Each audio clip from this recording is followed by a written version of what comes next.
Well, good afternoon to many, and good morning to some as well. My name is Jeff Myers, and along with Louise McCleary, we will be talking about a recap of the 2026 convention.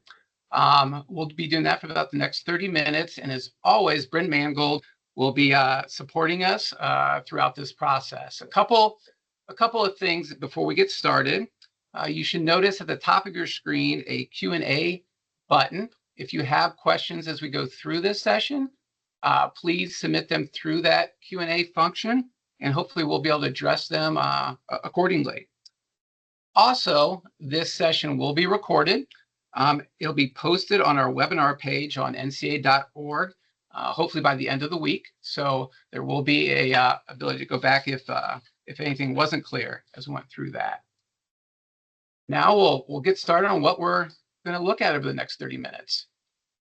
I will start with a recap of the legislation that was adopted at the convention, as well as a few non-controversial proposals that were adopted by the councils. I'll then go into council updates and start with the graduation rates before I turn it on to Louise to deal with the D3 analysis and a variety of issues that the councils have dealt with. Let's get started with our legislative update. It was certainly a busy business session at the convention. And if we can go to the next page, Bryn, that'd be great. The next slide. And before we even got started into our 17 substantive proposals, there was some discussion about one of the blue page proposals, a non-controversial proposal 15. This had an interesting history. This would have eliminated the prohibition on wagering on professional athletics, and that would apply to student athletes as well as NCAA staff. The issue with that particular proposal is it addressed a common provision, and a common provision to be changed must be changed by all three divisions acting separately. And while all three divisions initially agreed to change the legislation, Division 1 used its override process and ultimately rejected that change. So effectively, the rule as it stands, as it was before and now is, student athletes, staff still cannot bet on professional athletics contests in sports in which the NCAA also sponsors a championship. This referral was effectively the Division 3 membership's action to send it back to the councils. And if this issue comes up in the future, or if there's more discussion, there's certainly a necessity for broader membership discussion on this particular issue. But the important takeaway here is that the sports wagering legislation has not been changed in Division 3, Division 2, or Division 1 at this point in time. Now getting into the proposals that were voted on at the business session. There were 17 proposals up for a vote, one of those of which was a resolution. 14 of those were adopted, 2 were defeated, and 1 was ultimately not moved. And we'll go through a review of those now. The first one, some good news, is that the membership approved the Division 3 Women's Wrestling Championship. There's currently a National Collegiate Championship. This now would establish a D3 Women's Wrestling Championship, or first championship to occur in the 27-28 academic year. Proposal 2 was one of the 2 proposals that garnered significant discussion, and this would have essentially changed how a student athlete is charged with the use of a season. It would have changed from the participation model of using a season to only be charged a season if a student athlete competed. This concept has been brought up several times since ultimately the standard was established back in 2004. It was defeated at this convention at about a 60 to 40% ratio, which has been consistent through the multiple times it has been raised to the membership. The next one is our one resolution, and this addresses name, image, and likeness, and it calls upon the governance structure to engage in a review of name, image, and likeness, not only at Division 3, but how name, image, and likeness at the other divisions is impacting the Division 3. And are there ways or policies or strategies that should be adopted, developed to help ensure that NIL at Division III is consistent with the Division III philosophy. Proposal 4 would amend or did amend the in-region competition requirements for Division III. Is effective immediately, and effectively what it says, it reduced the ratio from requiring 70% of a team's contest to be in region down to 50%.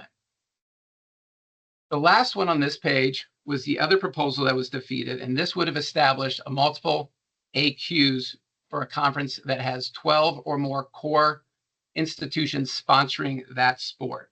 So right now, regardless of how many institutions sponsor above 6, the conference can only have 1 AQ per sport. This would have established a process in which they could have been 2 AQs within a conference.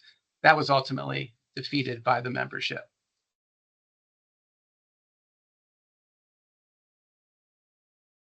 So the next set of proposals, continuing with the championships eligibility, the first is requiring core members of institutions to participate in the AQ process of their conference if they sponsor a sport in which their conference has an AQ. And the last AQ proposal effectively reduced the waiting period for a conference to obtain an AQ. Currently, it's 2 years. This would reduce the waiting period down to 1.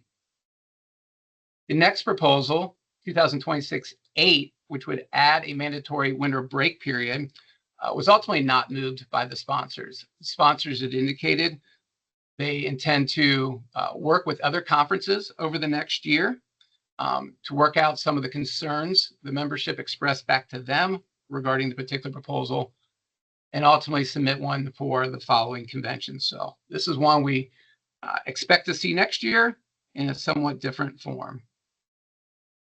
Proposal 2009 was the first of the governance-sponsored proposals. This requires mandatory use of the transfer portal starting August 1st of this year. What this states is that if a student athlete wishes to transfer, and request to be put in the transfer portal, institutions must do so. This does not eliminate the current self-release process for student athletes looking to transfer from a Division III institution to another Division III institution.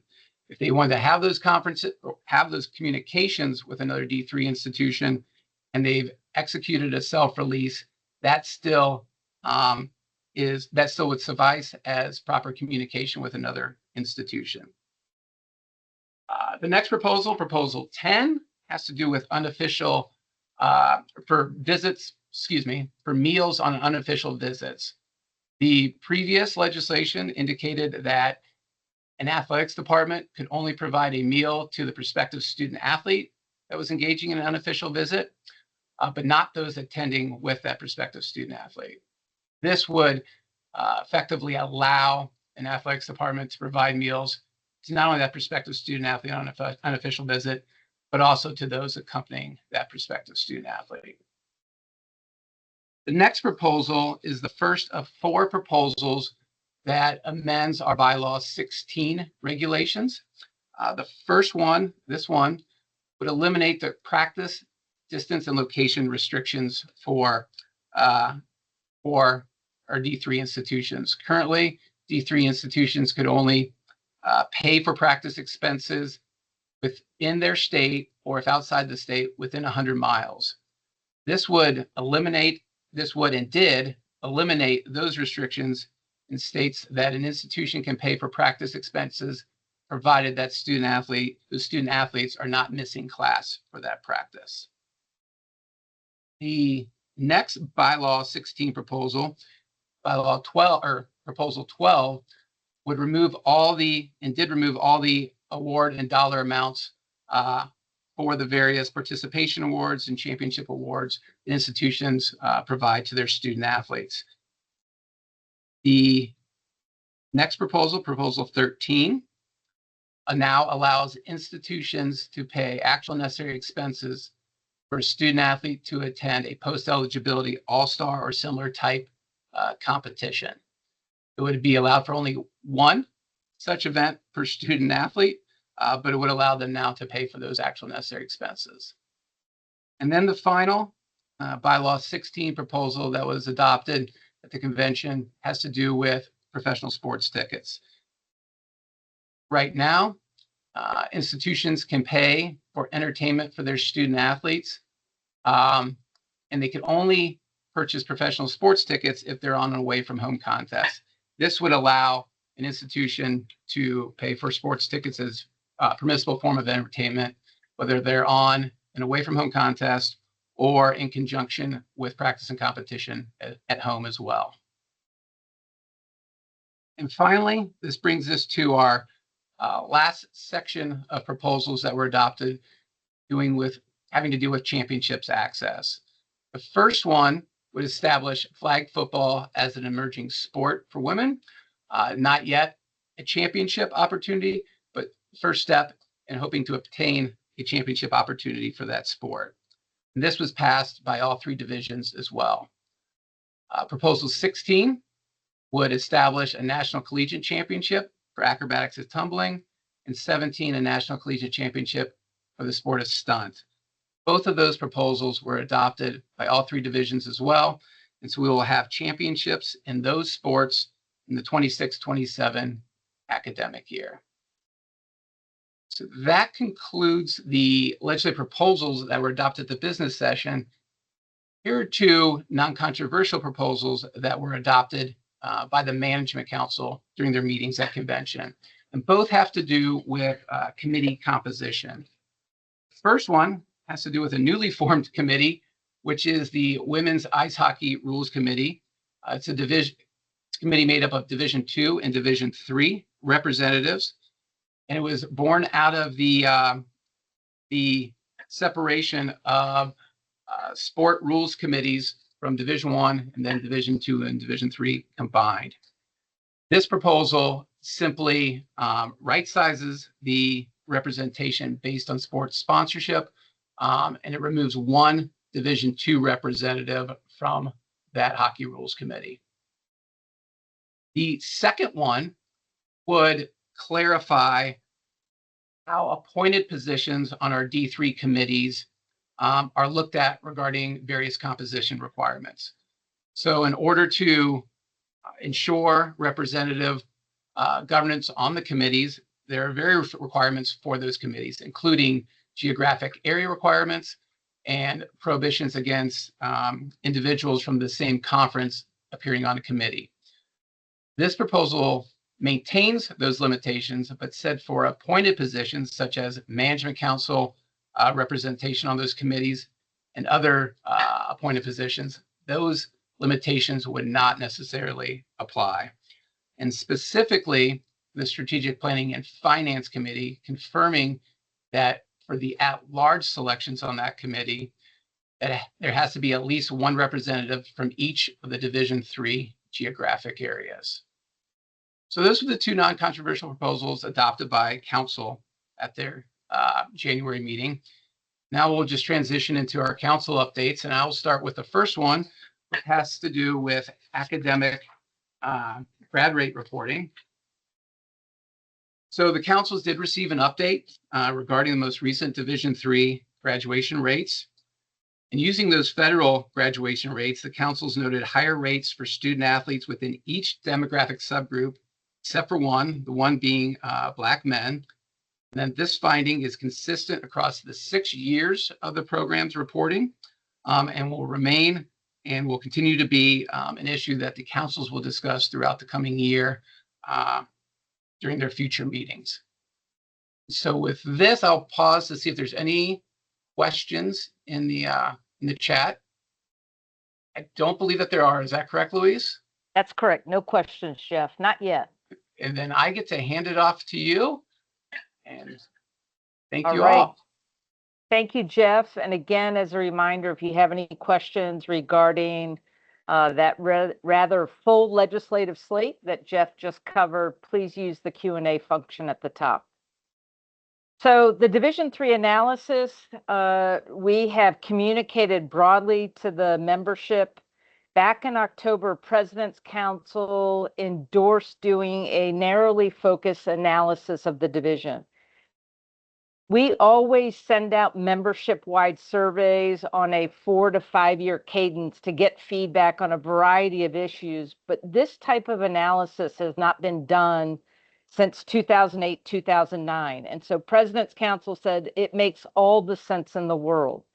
What they also said during their October meeting is that the division has done some strategic reviews in recent history. Going back to 2024, we hired Deloitte to do a review of our finances. We hired Lewis Rice to do a review of our enrichment fund. And then we had also a working group to look at our philosophy statement. We kicked off the analysis at the 2026 convention. The presidents and chancellors discussed it during their forum. Our Management Council, President's Council, and National SAC discussed it during their joint breakfast. And then it was the focus of the Issues Forum. Since that time, President's Council has had a late January meeting, and during that meeting, they endorsed the creation of a working group. Staff sent an email to presidents, ADs, SWAs, ADRs, FARs, commissioners, I think that's everyone, recently to say, are you interested in serving on the working group? If you are interested, you need to fill out a short form and detail why you want to be on the working group. And those are due on Monday, February 16th. What President's Council also said is, staff, we charge you to go out to see what it might cost to hire a third-party contractor. Think Deloitte, think Lewis Rice, think the other contractors that are out there that could assist the working group, the councils, and ultimately the membership with this analysis. We anticipate the working group. We have a President's Council Future Subcommittee meeting at the end of this month. They will get a first look at who is interested in serving on the working group. They will make a recommendation to President's Council. And instead of waiting until the end of April when President's Council has their next meeting, President's Council will be asked to approve the working group electronically so that the working group could have its first video conference sometime in mid-March to late March. We anticipate the working group doing a bulk of their work between March and June. And that timeline is set so that if there are any legislative proposals, they can go in front of the councils during their summer meetings and be part of the 2027 convention. We also anticipate the working group doing additional work between July and December leading up to the 2027 convention. The last thing I'll say about the analysis is we've been working with research to go through the feedback that we received during the Issues Forum. We have an executive summary that is close to being finalized, and we will send that out to the membership next week. We'll direct email it out as well as also put it into our biweekly communication so that the membership can get a flavor of what tension points were identified. And that's really what this analysis is going to focus on that came out of the Issues Forum. So Bryn, we'll go to the next slide. And this just gives a visual of what I talked about. Step one, at the President's Forum, at convention, and that late January President's Council meeting is the number one on the screen, where they discussed how to organize around any problems, tensions that we have in the division. Step two was that initial conversation that we had at the Issues Forum during convention. Step three is where we are right now. We're creating a working group. We're researching how and if we need the help of an outside contractor. That working group will be charged with overseeing the analysis, figuring out, you're following through on the objectives that the President's Council has set, doing the research, collecting the data, engaging the membership. Is that through direct interviews? Is it webinars? Is it town halls? Is it a survey? And then the working group will be working hand in hand with the councils. And ultimately, if they have any solutions, think legislation, think policy, think structural changes, that will then go forward to President's Council. That's steps 3 and 4. And then step 5, I would think the earliest that may happen would be at the 2027 convention, but it also, depending on what comes out of this analysis, may go past that.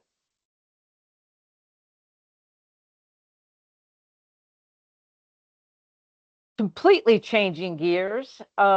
Division 2 just finished a strategic plan. And one of their objectives was to really look at higher education, all the changes that are occurring, and talk about how those changes are impacting our campuses. And the Division 2 Executive Board, which is the counterpart to the Division 3 President's Council, asked the Division 3 President's Council if they would like to be part of an in-person meeting to have this examination and discussion around higher education and its impact on college athletics. Our President's Council approved that. So in October, there's already a standing in-person meeting of the Division 3 President's Council and the President's Advisory Group. Keep in mind, when you bring those two groups together, all 42 of our conferences are represented. So those individuals will meet a day early with the Division 2 Executive Board and other select presidents and chancellors from Division 2, and they will have not quite a full day, but close to a full day of meetings around this. They will bring in higher education experts. President Baker is scheduled to be involved with this discussion. And then they'll lead right into their regularly scheduled President's Advisory Group and President's Council meeting. So that will take place in October of 2026 in Indianapolis.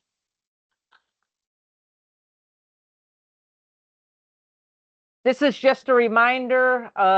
This came out, Strategic Planning and Finance, out of their November meetings, asked the President's Council and the Management Council to consider pausing the Division 3 memberships dues assessment for one more year.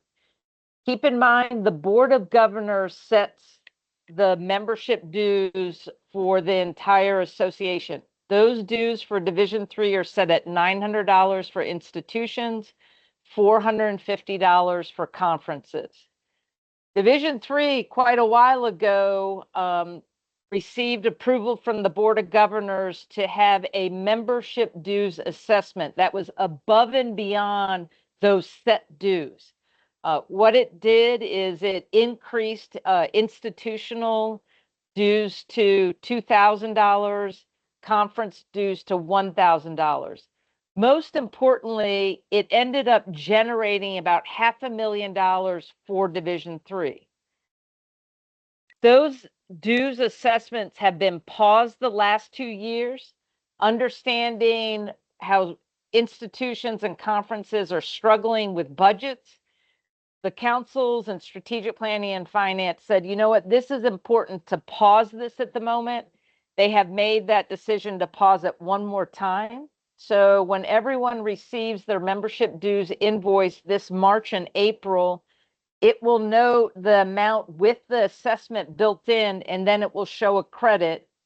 And so for FY27, institutions will pay $900 and conferences will pay $450.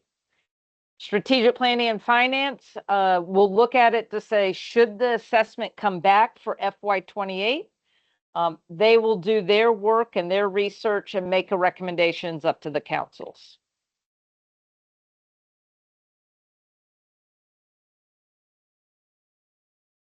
If you were unaware, Division 3, works off a 2-year budget cycle. We are currently in year 2 of our current cycle, and so that makes it a budget planning year.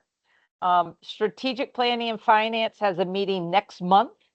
During that meeting, they will continue their conversations about what recommendations should be made up to the councils for the FY27 and FY28 budget. They will receive initial recommendations from the Championships Committee. They will also have recommendations from affiliate groups. Think Nadia, the Commissioners Association, our Division III Sports Information Directors Association. And then if any governance committees have recommendations that have a budget impact, they will be reviewing all of that. They'll forward it on to the councils who will get a first look at it in April. They'll be able to send feedback both to Championships Committee as well as to Strategic Planning and Finance. Strategic Planning and Finance meets in June. That's when they will make their final recommendations to the councils. President's Council, their summer meeting is in early August. It is at that meeting that our FY27 and FY28 budgets will be finalized, and that new budget cycle will start on September 1st.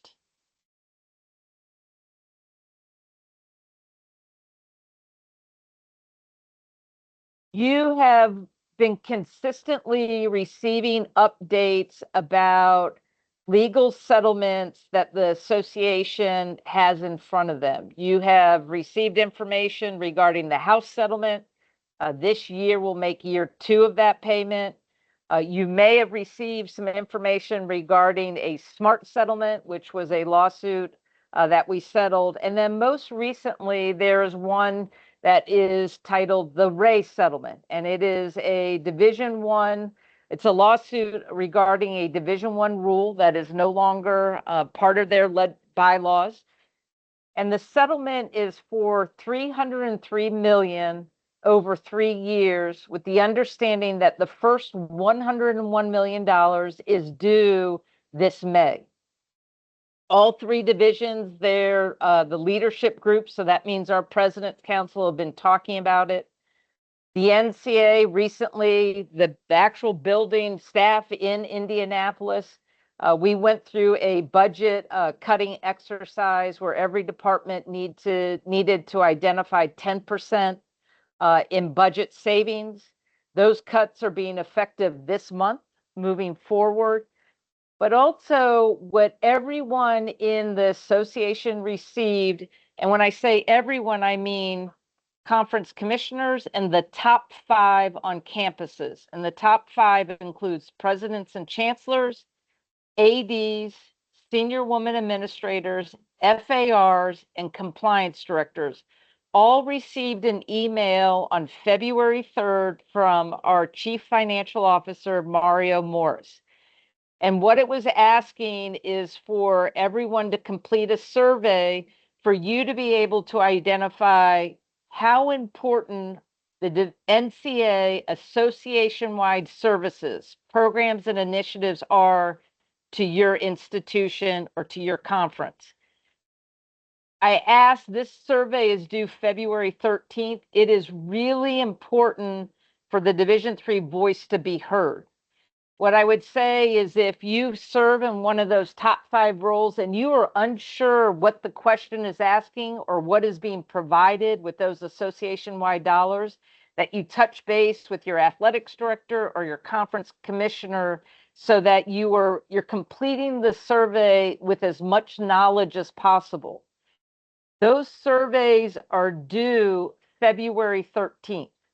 What will happen after that point, President's Council, as well as their counterparts in Division II and Division I, will have a chance to review the survey results and make recommendations up to the Board of Governors, who will be the body that will make any final cuts and changes to our existing association-wide programs and initiatives. Again, having feedback from the division is critical. If for some reason the survey comes back and it says, you know what, we just don't think Division III governance is important anymore, that's something that the President's Council will weigh in and say, okay, Board of Governors, when you're looking to make cuts, it doesn't appear that the Division III membership thinks that's an important priority. We would endorse a cut in that space. So it's really important to get your feedback so President's Council knows what to recommend up to the Board of Governors for cuts that will take place starting next year, FY27, and more than likely beyond that as we're paying this 3-year legal settlement.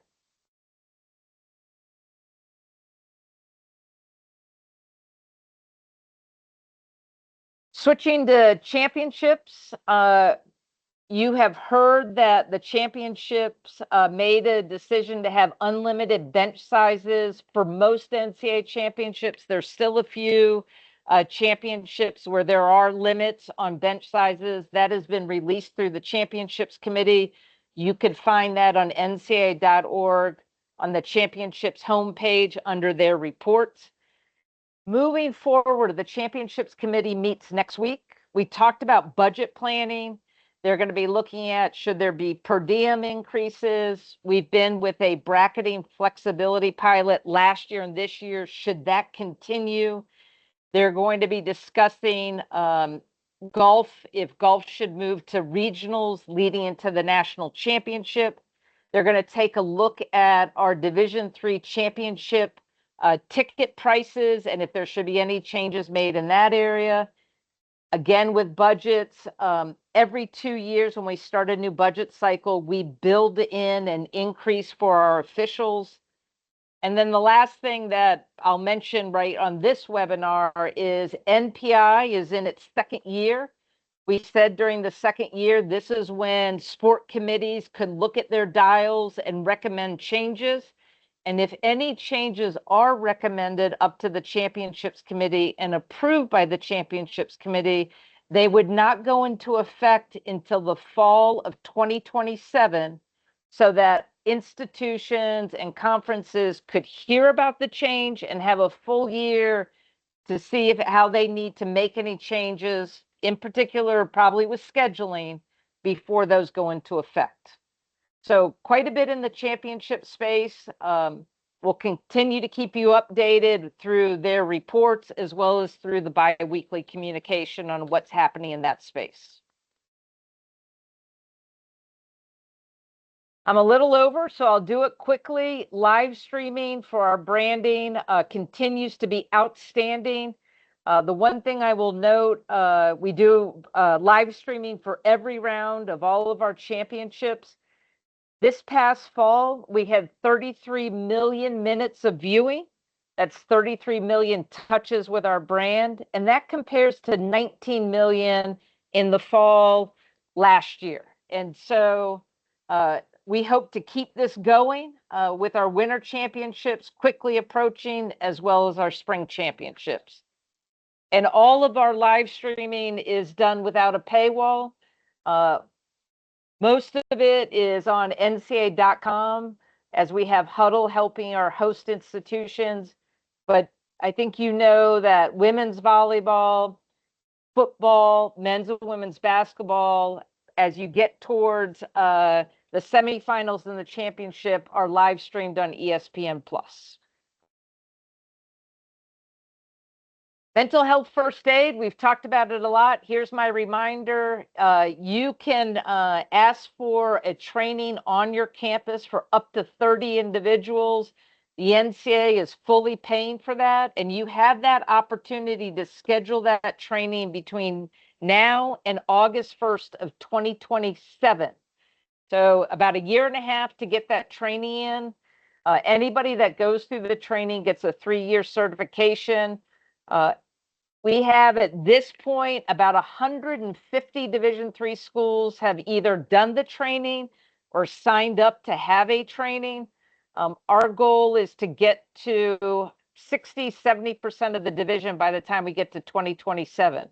If you've had this training on your campus, I recommend that you find 30 other individuals that could benefit from it and take advantage of us funding it for you to be able to help not only those who get trained, but in particular, help your student athletes.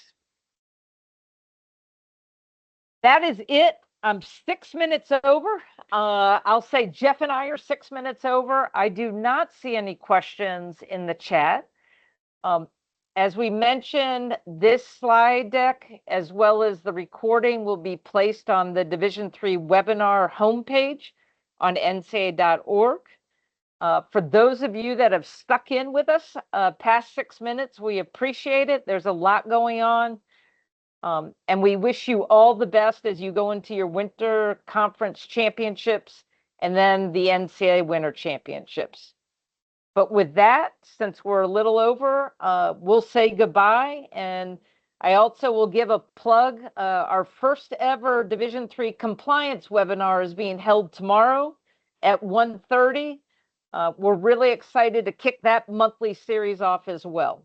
So again, thanks so much for your time today, and all the best as you go into your winter championships.